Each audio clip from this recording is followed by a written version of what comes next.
Hello friends, வணக்கம். Welcome to my channel. இன்றைக்கி நம்ம சூப்பரான வாழைப்பூ வடை எப்படி செய்கிறது பார்க்கலாம் வாங்க. அதுக்கு ஃபர்ஸ்ட் கடலைப்பருப்பை ஒரு காபடியில் கோபுரமாக அளந்து எடுத்துக்கோங்க. அதை 3 முறை அலசிட்டு 1 மணி நேரம் நல்லா ஊற வச்சுடுங்க. 1 மணி நேரம் கழித்து தண்ணியை நல்லா வடிகட்டி எடுத்து வச்சுக்கோங்க.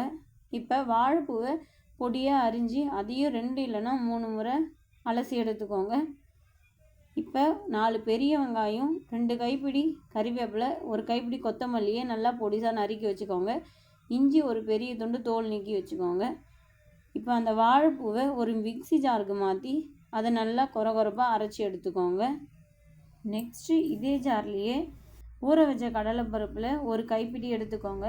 இது கூட 6 காஞ்ச மிளகாய், தோல் நீக்கி வச்ச இஞ்சியை சின்ன சின்ன துண்டாக கட் பண்ணி சேர்த்துக்கோங்க. 20 பல் பூண்டு, 2 ஸ்பூன் சோம்பு, உப்பு தேவையான அளவு சேர்த்து நல்லா அரைச்சிக்கோங்க.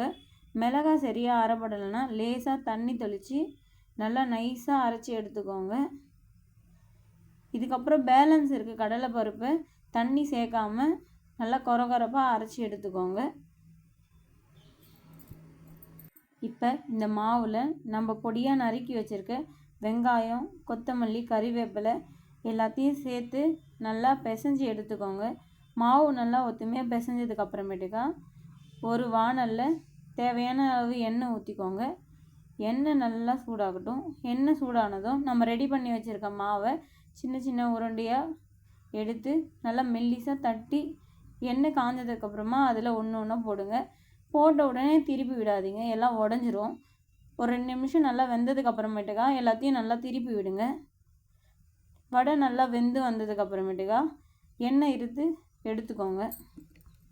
இந்த வீடியோ உங்களுக்கு பிடிச்சிருந்தா லைக் பண்ணுங்கள், ஷேர் பண்ணுங்கள், மறக்காமல் என் சேனலை சப்ஸ்கிரைப் பண்ணுங்கள்.